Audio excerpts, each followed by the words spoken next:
اندر اشعار پڑھن دے متعلق گفتگو ہوئی سی قرآن کریم اور حدیث مبارکہ دی روشنی دے اندر،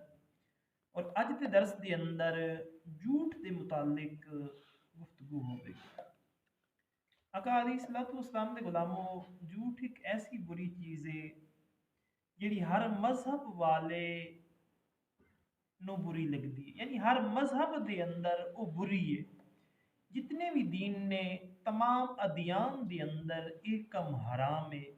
اسلام نے اس تو بچن دی بہت زیادہ تاکید فرمائی ہے، اور قرآن مجید دے اندر کافی سارے موقع دے اوتے اس کی مذمت بھی کیتی گئی ہے،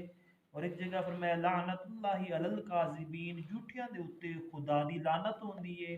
اور حدیث مبارکہ دے اندر بھی بے شمار مرتبہ آقا علیہ الصلوۃ والسلام نے بھی اس تو بچن دی تاکید فرمائی۔ صحیح بخاری اور صحیح مسلم شریف کے اندر حضرت عبداللہ بن مسعود رضی اللہ تعالیٰ عنہ روایت کرتے ہیں کہ رسول اللہ صلی اللہ تعالی علیہ وسلم نے ارشاد فرمایا کہ سچ نو لازم کر لو، کیونکہ سچائی نیکی دی طرف لے جاندی ہے اور نیکی جنت دا راستہ بھی کھاندی ہے۔ انسان برابر سچ بولدا رہندا ہے اور سچ بولن دی کوشش کرتا رہندا ہے، یہاں تک کہ وہ اللہ دے نزدیک صدیق لکھ دیتا جاتا ہے۔ سبحان اللہ۔ حضور نے کہ ارشاد فرمایا کہ اے ایمان والیو، اے مومنو، سچائی نو لازمی کر لو۔ جدو بولنا ہے سچ بولنا ہے، جس وقت بھی بولنا ہے، جس وقت بھی گل کرنی ہے، اگرچہ خود خسارے دے اندر آ رہے ہو نا، لیکن بولنا سچ ہے۔ حضور نے ارشاد فرمایا سچ نو لازم کر لو، سچائی نیکی دی طرف لے کے جاندی۔ سچائی انسان نو ہمیشہ ہمیشہ نیکی دی طرف لے کے جاندی ہے، اور نیکی جنت دا راستہ بھی کھاندی ہے۔ نیکی جڑی ہے نا، انسان نیکیاں کرتا رہتا ہے، جنت کے اندر داخل ہو جاتا ہے۔ فرمایا نیکی جنت کا رستہ بھی کھاندی ہے۔ انسان برابر سچ بولتا رہتا ہے، یعنی کدی جھوٹ ہی نہیں بولتا، ہر وقت سچ بولتا رہتا ہے، سچ بولتا رہتا ہے،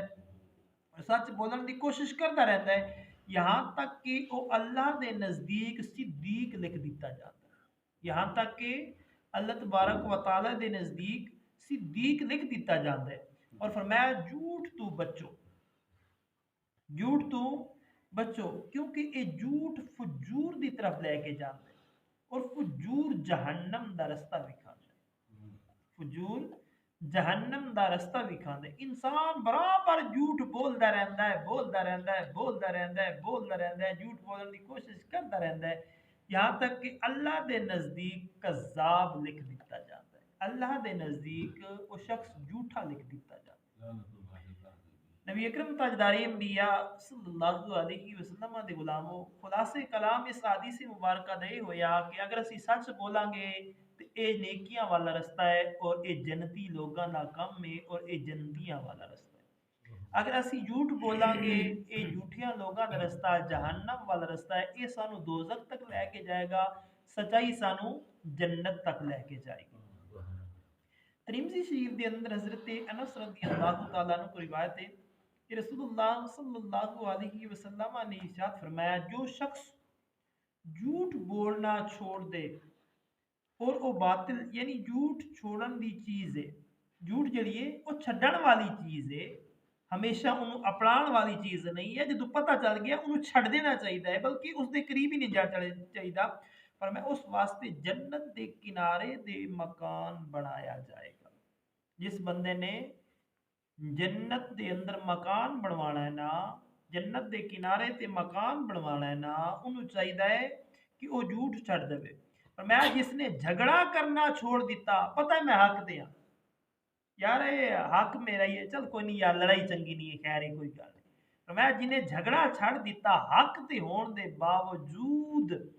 جھگڑا نہیں کرتا، اس واسطے جنت دے درمیان مکان بنایا جائے گا۔ اور جس نے اپنے اخلاق اچھے کیتے،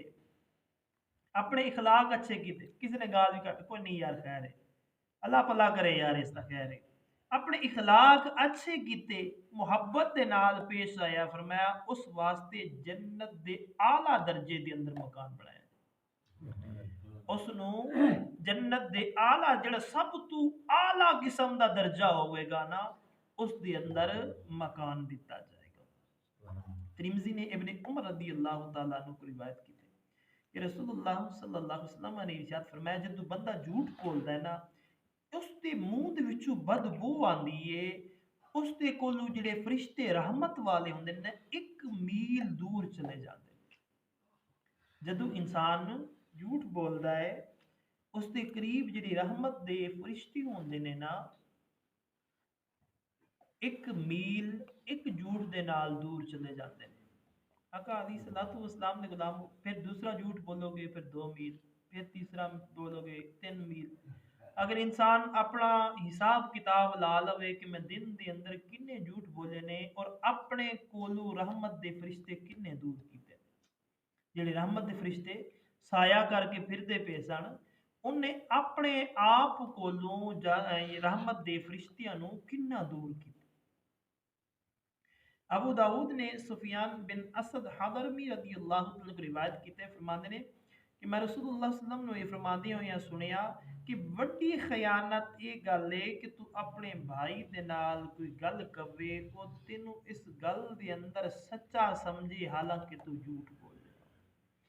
کسے اعتماد والا بندہ آ کے کہ پار جی مینوں فلاں گل دسو اگے پاوری او گل سنان جڑی حقیقت نہیں ہے یعنی جھوٹے او اگلا بندہ سمجھ رہا ہوئے کہ یار اے تے میرا اپنا بندہ اے مینوں سچیاں گلاں دس رہا ہے پر میں سب تو وڈی خیانت ہے انسان اگے جا کے جھوٹی کہانی سناوے اس نو جس نے انہوں تے اعتبار کیتا ہوئے فلانا آ کے بھائی اور آ کے مینوں قاری صاحب تے اعتبار ہے تے میں اگے او گل سناواں جس کی حقیقت ہی نہیں ہے حالانکہ وہ میرے اوتے اعتبار کر رہے ہیں پر میں سب تو وڈی خیانت ہے اللہ تبارک و تعالی اس کو محفوظ فرمائے امام احمد بہقی نے ابو امامہ رضی اللہ عنہ روایت کی کہ رسول اللہ صلی اللہ علیہ وسلم نے ارشاد فرمایا مومن دی طبع دے اندر تمام خصلتاں ہو سکدیاں نے مومن دے اندر تمام خصلتاں ہو سکدیاں نے مگر خیانت اور جھوٹ یہ دوویں چیزاں ایمان دے خلاف باقی کدی کدی نماز بھی چھڑ سکتا ہے کدی کدی روزہ بھی چھڑ سکتا ہے یہ مومنہ مسلمانہ وچ یہ چیزاں ہو سکدیاں نے کدی کدی قرآن بھی نہیں پڑھے گا یہ ساریاں چیزاں ہو سکتی ہیں فرمایا یہ 2 چیزاں امانت دے اندر خیانت کرنا تے جھوٹ بولنا اے مومنہ دے اندر بالکل نہیں یہ 2 چیزاں جڑیاں نے نا اے مومنہ دے اندر بالکل نہیں ہو سکتی امام مالک نے اور امام بہقی نے صفوان بن سلیم رضی اللہ عنہ کی روایت کی تھی کہ رسول اللہ صلی اللہ علیہ وسلم کو پوچھا گیا کیا مومن بزدل ہو سکتا ہے کیا مومن بزدل ہو سکتا ہے فرمایا ہاں پھر عرض کی تھی کہ مومن بخیل بھی ہو سکتا ہے حضور نے ارشاد فرمایا ہاں کدی کدی ہو جاتا ہے کلمہ پڑھنے والا بھی ہو جاتا ہے پھر فرمایا کیا مومن جھوٹا ہو سکتا ہے فرمایا نہیں حضور نے ارشاد فرمایا نہیں اے نہیں ہو سکتا ہوے کلمہ طیبہ پڑھنے والا تے بولدا جھوٹ ہوے جھوٹا حضور نے ارشاد فرمایا نہیں ایسا ہرگز نہیں ہو سکتا ایسا ہرگز نہیں ہو سکتا ہوے لا الہ الا اللہ محمد رسول اللہ پڑھن والا اور بولے جھوٹ دعا ہے اللہ تعالی تھانوں مینوں اسی ساریاں نوں دنیا دے اندر رہندی ہویاں فکر آخرت رکھن دی توفیق عطا فرمائے علینا الا البلاغ